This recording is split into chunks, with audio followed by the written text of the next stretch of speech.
Morgan. Wolf, Reverend Gabriele Amorth made headlines around the world recently when he said the devil was present in the Vatican. You're talking about something very real, aren't you? Certo, realissima. Dico, se credete al Vangelo, credete all'esistenza del demonio. Absolutely, very real. As to the devil's presence in the Vatican, he says that's no surprise. He once had to perform an exorcism on another exorcist. The first thing we need to do if we're going to find out if the devil is at the Vatican is take a tour underneath the Vatican. As we arrive underneath the Vatican, we see that it is laid out in a number of rooms marked by letters, as we could see in this aerial view map. Now we will be exploring some of the rooms in this map. Let's start off by looking in room C here. As we look into the room, we see that this is a mausoleum of a Lucius Tullius Zethus. The Vatican goes on and explains that this room was used for offerings to the dead. We read, view of the north wall and mosaic floor. In the corners of the mosaic floor there are 8 marble squares with circular holes through which offerings to the dead were poured during the funeral rites carried out in the burial chamber. So here we have a room where offerings are done to the dead.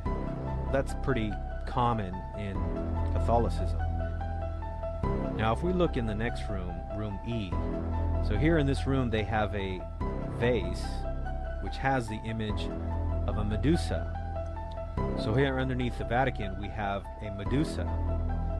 Again, we ask ourselves the question, this is a vase, but yet it's kept underneath the Vatican. This could have easily been removed. If the Vatican was a holy church, you would think that they would have done this. You think underneath the Vatican they would have things that are sacred to Christ and not foreign gods, not idols and images of foreign gods. Now as we move down further to room H, here we see that this is the mausoleum that is one of the largest and most luxurious mausoleums underneath the Vatican of St. Peter's Basilica. It says that it was built at the beginning of the second half of the 2nd century during the reign of Emperor Marcus Aurelius and belonging to a freedman of the important Valeri family. And as we're in this mausoleum, we see that there's lots of idols from the old Roman Empire.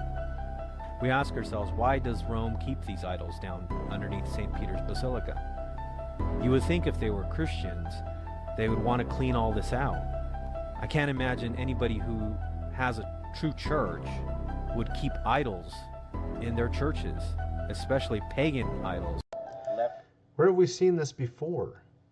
It's a question I have to ask you. We see this also in Scripture, where God gives Ezekiel a vision of what was underneath the temple during his days. Ezekiel 8, verse 5, they said unto me, Son of man, lift thine eyes up now way toward the north.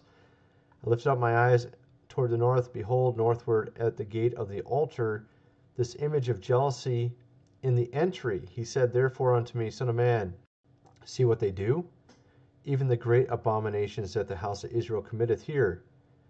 I should go far off from my sanctuary, but turn thee yet again, and thou shalt see greater abominations. He brought me to the door of the court. I looked in the hole of the wall.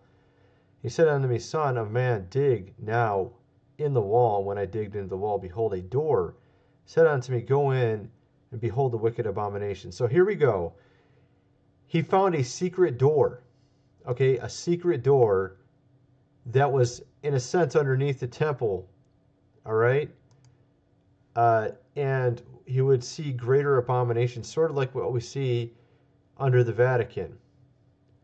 So he dug into the wall, and he went in, and he saw, behold, every form of creeping things, abominable beasts, and the idols of the house of Israel portrayed upon the wall round about. Doesn't this sound very similar?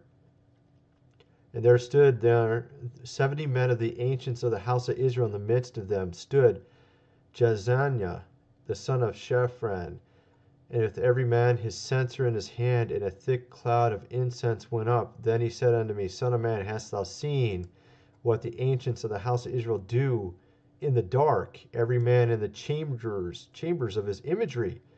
Doesn't that sound familiar? So what do you think they do in these chambers under the Vatican? They worship these false gods, just like we saw in Ezekiel. Let's continue playing this here. Why is it protecting them?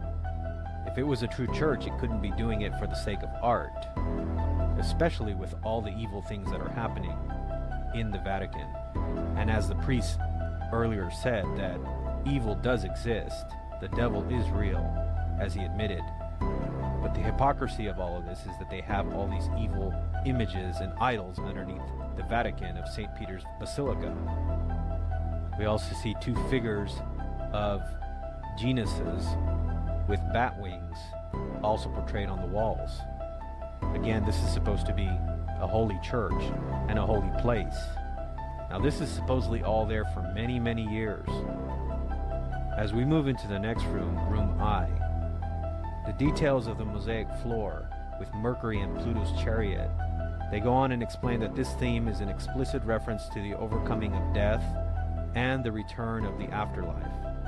They describe it as a splendid mosaic floor of Mercury is depicted carrying a caduceus with wings at his ankles, walking in front, and a chariot carrying Pluto and his wife Persephone. So here we have all these Roman gods underneath the Vatican, images of foreign gods. Well, as we move to the next room, we find out why they keep all these idols down there in these images. As we move to room U, here we find the shock of all shocks. Here on the wall, it says there is a depiction of Lucifer, that is, the light bearer, the morning star. On the opposite of the wall, there is a drawing of Vesper, the evening star, cosmic symbol of the human life cycle.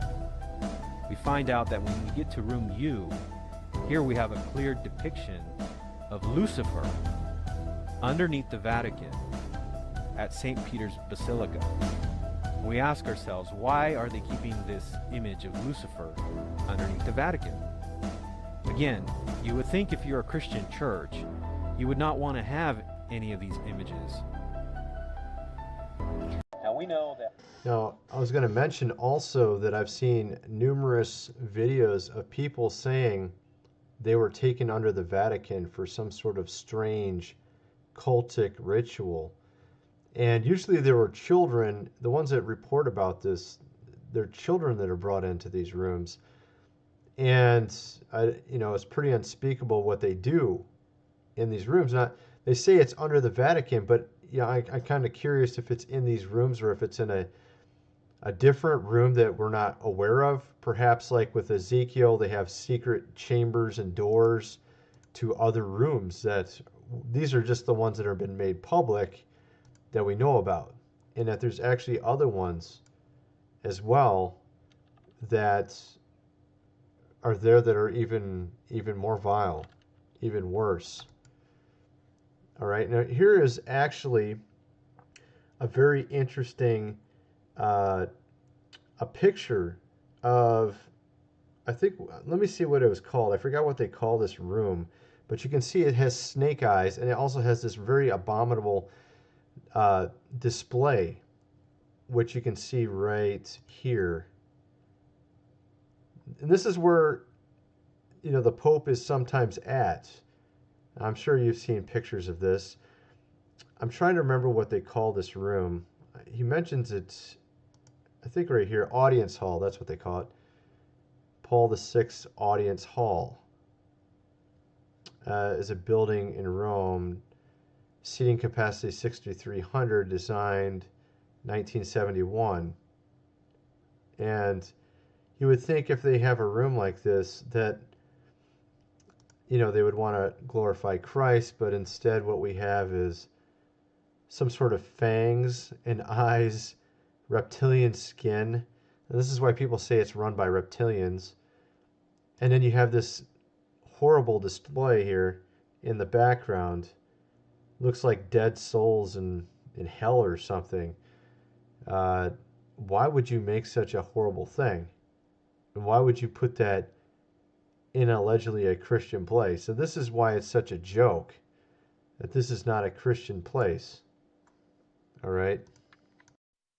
That they'll go on and say, oh, well, we're saving it because it's a UNESCO heritage site or something like that. This is always their excuse, saving it for the sake of art.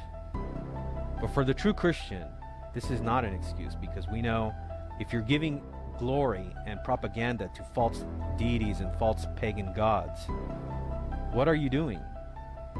You're in essence supporting the evil spiritual realm. This cannot be from God. And since Rome claims itself to be the one true church, you would think they would lead by example. But what kind of example is this? That you have a depiction of Lucifer underneath the Vatican for countless hundreds and hundreds of years? Now this image here underneath the Vatican has been there since their claim, which would be Constantine. We would know that he was the first one that built this basilica. And so again, we ask ourselves, why are they keeping this depiction of Lucifer underneath the Vatican? Well, we think the answer for why all these images, idols, are kept underneath the Vatican is because what we're dealing with here is we're dealing with an apostate church that has always been apostate, and even now as it is filled with Freemasons. And so we know that the reason why they're keeping all of this there now, and they're actually revealing this on their internet website, is because they want people to see this. They want people to see what they're really all about. For the masses who believe that Rome is still a pure church, they don't mind deceiving them into believing that they are still a Christian church. As you go down underneath the Vatican, down into the next rooms, they will try to convince you on this tour that you take that Peter is buried down there in one of the rooms, and that this gives credence to following the Pope. But we ask the question, why would you want to follow a Pope who has all these evil things underneath his church? It's very clear. This is a very interesting point he's making, especially in light of Pope Francis, who is literally contradicting every type of Christian teaching, and including Catholic teaching. Of course, I'm not a Catholic, but the fact of the matter is he's mocking the truth by putting out things all the time that are contradictory to Scripture. He had a boy ask him where his father was. His father was an atheist. He asked him, is he in heaven? And he essentially didn't, he answered the question and basically said yes, but he said it in a roundabout way. He says, was your dad good? Yes, your dad was good. Well, where do good people go? I mean, such a, simplistic thing like that. And I mean, of course, there was something years ago where he was saying atheists go to heaven. And, you have to ask yourself, what is this guy doing? I mean, it has nothing to do with Christian teaching, it has nothing to do with the Bible. And he just recently had Katy Perry. Let me show you that. Katy Perry coming to show how to do transcendental meditation. She's putting on a workshop. Let me see if I can find that real quick. Here we go. Yeah, here we go. Katy Perry, Pope, virtual reality, technology, meditation in Vatican. Okay, so they're doing something about transcendental meditation. She was actually teaching a workshop in Vatican City on transcendental meditation. We all know Katy Perry's fake. She's a fraud. So why would they allow that? Why would the exorcist get possessed himself and then another exorcist have to exorcise the demon from him? I mean, seriously, something clearly is wrong. I mean, you've heard all these strange stories. They also have a ton, miles of books that no one even knows what they are under Vatican. You have to ask yourself, why would it make it so it's inaccessible to anyone, or at least anybody that would be like a historian or somebody that has an archaeological background. Why wouldn't they allow these people in to investigate these documents? What are they hiding? I mean, miles and miles of these books and ancient documents.